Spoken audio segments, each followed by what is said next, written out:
Sabi nga sa balita kagabi mga tol, may paparating na bagyo na naman daw. Pagkon daw yung pangalan.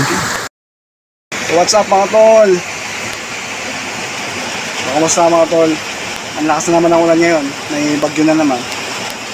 Kaya ito, hindi ako makapasok ngayon. Grabe, lakas ng ulan. Wala, hindi ka makakapunta kay Lola. Umuulan. Yari na naman tayo. Lola, kamo, hindi ako makakapunta dyan ngayon. Yan. Hindi ako makakapunta ngayon dyan, kamo.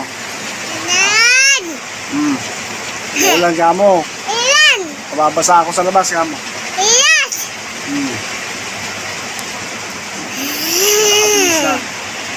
Nakabis. Ay, pakita natin. Ay, gusto. Awaraw, tingnan nyo yung lakas ng ulan. Nasa labas yan.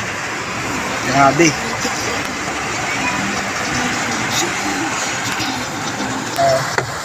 Sandali lang mga tol, bubuksan ko na yung bintana. Baka makita nyo yung ulan. Grabe yan. Sabi nga sa balita kagabi mga tol, may paparating na bagyo na naman daw. Pagkon daw yung pangalan. Balikado na naman tayo dito. Mga tol, nakita nyo? Grabe. Ang bilis pa ng bahay dito sa amin, sa Malabon. Kunting ambon lang dito, baha na eh. Lindsay? Ha? Wala. Hindi tayo makakapunta kay Lola. Si Lindsay baby. Ayan, naiinip na. Gusto po punta sa Lola niya. Pero kay Lola, hindi ako makapunta yun. Sabi mo kay Lola, hindi tayo makapunta kayo kamo. Tapos na si Egay, may ano na naman. Egay!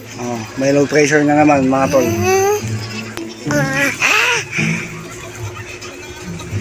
Dito ko na lang sa bahay. Pasok na ako. Pasok na ako.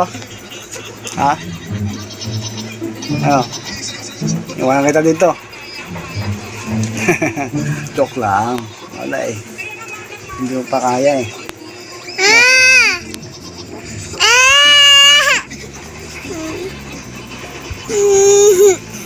Hindi makakapunta. Hindi siya makapunta kay Lola niya. Umuulan.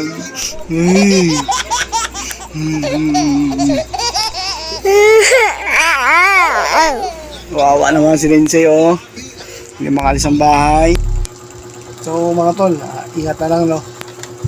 Lalo yung tuloy-tuloy yung pag-ulan. Yung ibang mga lugar dito sa atin, binaha na. Sa Bulacan. Kaya ingat na lang tayo. Ingat. At syempre mga tol, samahan na natin ang panalangin. Hilingin natin na sana maging okay na yung panahon, wala na yung bagyo, para tuloy-tuloy na rin yung pagpasok sa mga trabaho natin. Okay? Good. So dito ko na po tinatapos yung video ko mga tol. Salamat. Kamay sa balikat. And peace out.